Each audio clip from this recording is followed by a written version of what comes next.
ಬೇಹುಗಾರಿಕೆ ಆರೋಪದ ಹಿನ್ನೆಲೆಯಲ್ಲಿ ಯೂಟ್ಯೂಬರ್ ಜ್ಯೋತಿ ಅರೆಸ್ಟ್ ಆಗಿದೆ. ಬಟ್ ಈ ಪ್ರಕರಣಕ್ಕೆ ಸಂಬಂಧಪಟ್ಟಂತೆ ಈ ಯೂಟ್ಯೂಬರ್ನ ಸೀಕ್ರೆಟ್ಸ್ ಬಯಲಾಗ್ತಾ ಇದೆ. ಈಗ ಜ್ಯೋತಿ ಹಿನ್ನೆಲೆಯನ್ನ ಕೆದಕಿದ್ದಾರೆ ಅಧಿಕಾರಿಗಳು. ಈ ಸಂದರ್ಭದಲ್ಲಿ ಸ್ಫೋಟಕ ಮಾಹಿತಿ ಲಭ್ಯವಾಗಿದೆ.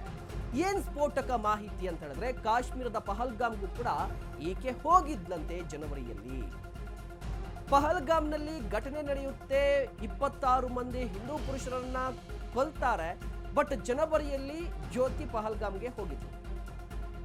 ವ್ಲಾಗ್ ನೆಪದಲ್ಲಿ ಆಂತರಿಕ ಮಾಹಿತಿಯನ್ನ ಕಲೆ ಹಾಕಿದ್ಲ, ಮಾಹಿತಿಯನ್ನ ಕಲೆ ಹಾಕಿ ಪಹಲ್ಗಾಮ್ ದಾಳಿಗೆ ಸಹಕರಿಸಿದ್ಲ, ಭಾರತದ ಅನ್ನ ತಿಂದು ಪಾಕ್ ಪರ ಬೇಹುಗಾರಿಕೆಯನ್ನ ಮಾಡಿದ್ದಾಳೆ ಅಂತ ಆರೋಪ.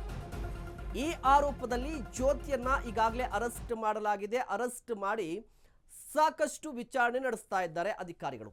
ಈ ವಿಚಾರಣೆಯ ಸಂದರ್ಭದಲ್ಲಿ ಒಂದಿಷ್ಟು ಮಾಹಿತಿ ಲಭ್ಯವಾಗಿರುವಂಥದ್ದು ಇದೇ ಜನವರಿಯಲ್ಲಿ, ಮುಖ್ಯವಾಗಿ ಜನವರಿಯಲ್ಲಿ ಜ್ಯೋತಿ ಪಹಲ್ಗಾಮ್ಗೆ ಹೋಗಿದ್ಲು ಅಂತ ಹೇಳಿ.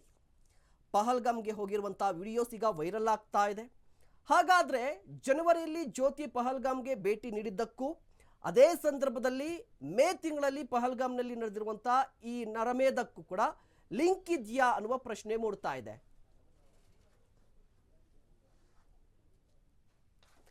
ಲಿಂಕ್ ಮೂಡ್ತಾ ಇರುವಂಥದ್ದು ಒಂದೆರಡು ಪ್ರಶ್ನೆಗಳು ಮೂಡ್ತಾ ಇರುವಂಥದ್ದು. ಜನವರಿಯಲ್ಲಿ ಪಹಲ್ಗಾಮ್ಗೆ ಹೋಗಿದ್ದಂತಹ ಜ್ಯೋತಿ ಅಲ್ಲಿದ್ದಂತಹ ಮಾಹಿತಿಯನ್ನ ಕಲೆ ಹಾಕಿದ್ಲ ಅಂದ್ರೆ, ಈಗ ಎಲ್ಲರೂ ಪ್ರಶ್ನೆಯನ್ನ ಕೇಳ್ತಾ ಇದ್ದಾರೆ. ಎಲ್ಲರೂ ಈಗ ಒಂದು ಅನುಮಾನವನ್ನ ವ್ಯಕ್ತಪಡಿಸ್ತಾ ಇದ್ರು. ಇಷ್ಟೆಲ್ಲ ಪ್ರವಾಸಿಗರು ಪಹಲ್ಗಾಮ್ಗೆ ಹೋಗ್ತಾ ಇದ್ರು ಕೂಡ ಅಲ್ಲಿ ಸೆಕ್ಯೂರಿಟಿ ಇರ್ಲಿಲ್ವಾ ಅಂತ ಹೇಳಿ.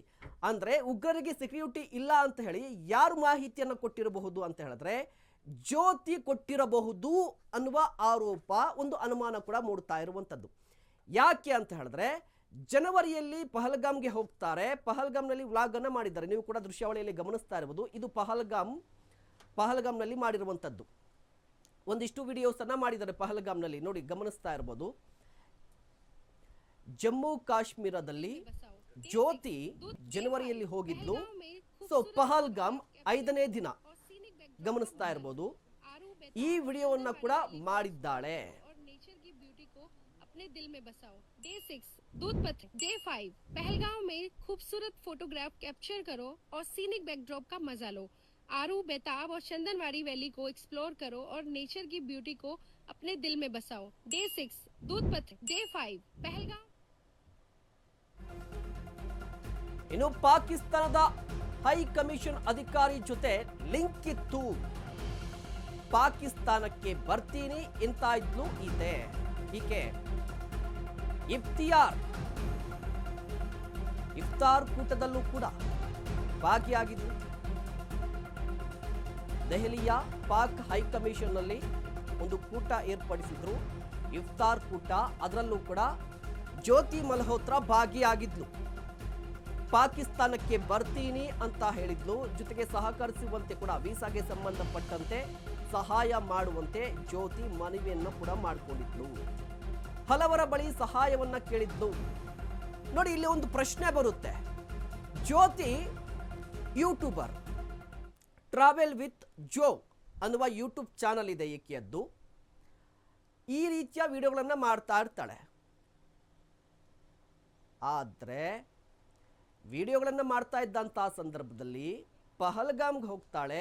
ಇದರಲ್ಲಿ ಏನು ವಿಶೇಷತೆ ಅಂತ ಹೇಳಿದ್ರೆ, ಈಕೆ ಪಹಲ್ಗಾಮ್ಗೆ ಹೋಗಿದ್ದಕ್ಕೂ ಪಹಲ್ಗಾಮ್ ಅಟ್ಯಾಕ್ ಆಗಿದ್ದಕ್ಕೂ ಎತ್ತ ಸಂಬಂಧ ಅಂತ ಹೇಳಿದ್ರೆ, ಈಕೆಯ ಹಿಸ್ಟರಿಯನ್ನ ನೋಡಿದಂತಹ ಸಂದರ್ಭದಲ್ಲಿ ಈಕೆ ದೆಹಲಿಯ ಪಾಕಿಸ್ತಾನದ ಹೈಕಮಿಷನ್ ಅಧಿಕಾರಿಯ ಜೊತೆ ಕೂಡ ನಂಟನ್ನ ಇಟ್ಕೊಂಡಿದ್ಲು. ಎಂತಹ ನಂಟಂತ ಹೇಳಿದ್ರೆ, ಆ ಹೈಕಮಿಷನ್ ಕಚೇರಿಯಲ್ಲಿ ಒಂದು ಔತಣ ಕೂಟ ಏರ್ಪಟ್ರೆ ಅದರಲ್ಲೂ ಕೂಡ ಭಾಗಿಯಾಗಿದ್ಲು. ಇದ್ರ ಜೊತೆಗೆ ಪಾಕಿಸ್ತಾನಕ್ಕೆ ಭೇಟಿ ಕೊಡಬೇಕಾಗಿದೆ, ಒಂದಿಷ್ಟು ವೀಸಾಗೆ ಸಂಬಂಧಪಟ್ಟಂತೆ ಸಹಕರಿಸಿ ಅಂತ ಕೂಡ ಮನವಿಯನ್ನ ಮಾಡಿಕೊಂಡಿದ್ದಂತೆ. ಹೀಗಾಗಿ ಜ್ಯೋತಿಯ ಮೇಲೆ ಈಗ ಅನುಮಾನಗಳು ಹೆಚ್ಚಾಗ್ತಾ ಇರುವಂತದ್ದು. ಯಾವ ಕಾರಣಕ್ಕೆ ಅನುಮಾನ? ಒಂದು, ಹೈಕಮಿಷನ್ ಕಚೇರಿಯ ಅಧಿಕಾರಿಯ ಜೊತೆ ನಿರಂತರವಾಗಿ ಸಂಪರ್ಕದಲ್ಲಿ ಇದ್ದದ್ದು, ಪಹಲ್ಗಾಮ್ಗೆ ಜನವರಿಯಲ್ಲಿ ಭೇಟಿಯನ್ನ ಕೊಟ್ಟಿದ್ದು, ಭೇಟಿಯ ಬಳಿಕ ಪಹಲ್ಗಾಮ್ ದಾಳಿಯಾಗಿದ್ದು, ಎಲ್ಲದಕ್ಕೂ ಕೂಡ ಒಂದು ಲಿಂಕ್ ಸಿಗ್ತಾ ಇದೆ ಅಂತ. ಯಾವ ರೀತಿಯಾಗಿ ಲಿಂಕ್ ಅಂದ್ರೆ ಪಾಕಿಸ್ತಾನದ ಪರವಾಗಿ ಬೇಹುಗಾರಿಕೆ ಮಾಡಿದ್ದಾಳೆ ಅನ್ನುವ ಆರೋಪ. आज वैसे हमारा स्टे होने वाला है पहलगाम में, तो आज भी कुछ थोड़ा एक्सप्लोर करेंगे, कल के टाइम में भी आते हुए कुछ एक्सप्लोर करेंगे। पहलगाम 44 किलोमीटर है यहाँ से। भर दो झोली मेरी या Muhammad, welcome to the valley of shepherds, welcome ಗಮನಿಸ್ತಾ ಇರಬಹುದು, ವೆಲ್ಕಮ್ ಟು ಪಹಲ್ಗಾಮ್. ಶುರುವಾಗುತ್ತೆ ಪಹಲ್ಗಾಮ್ನಲ್ಲಿ ಅವರ ಟ್ರಾವೆಲ್ ವಿತ್ ಜೋ ಅನ್ನುವ ಯೂಟ್ಯೂಬ್ ಚಾನಲ್ ಇದೆ. ಅದರಲ್ಲಿ ಪಹಲ್ಗಾಮ್ಗೆ ಸಂಬಂಧಪಟ್ಟಂತೆ ಒಂದು ವ್ಲಾಗ್ ಕೂಡ ಮಾಡಿದ್ದಾರೆ. ಅಲ್ಲಿ ಕಂಪ್ಲೀಟ್ ಡೀಟೇಲ್ಸ್ ಅನ್ನ ಕೊಟ್ಟಿದ್ದಾರೆ. ಯಾವ ರೀತಿಯಾಗಿದೆ, ಆ ಪ್ರಕೃತಿ ಸೌಂದರ್ಯ ಯಾವ ರೀತಿ ಇರುತ್ತೆ, ಪ್ರವಾಸಿಗರನ್ನ ಯಾವ ರೀತಿ ಇಡ್ತಾರೆ ಅಂತ. ಇದು ಕಂಪ್ಲೀಟ್ ಆಗಿ ಅವರು ಯೂಟ್ಯೂಬ್ಗೆ ಮಾಡ್ಕೊಂಡಿರುವಂತಹ ವಿಡಿಯೋಸ್.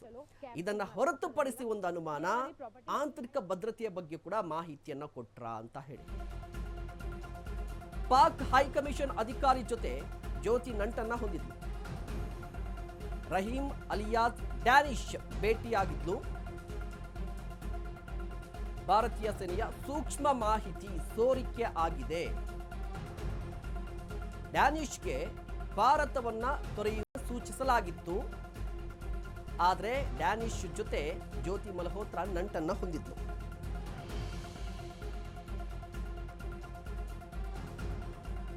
ಇತ್ತೀಚೆಗೆ ಪಾಕಿಸ್ತಾನದ ಭೇಟಿ ಕೂಡ ಆಗಿತ್ತು. ಐಎಸ್ಐ ಜೊತೆ ಯೂಟ್ಯೂಬರ್ ನಂಟನ್ನ ಹೊಂದಿದ್ಲು. ಹೀಗಾಗಿ ವಿವಿಧ ಆಯಾಮಗಳಲ್ಲಿ ಪೊಲೀಸರು ತನಿಖೆಯನ್ನು ನಡೆಸ್ತಾ ಇದ್ದಾರೆ.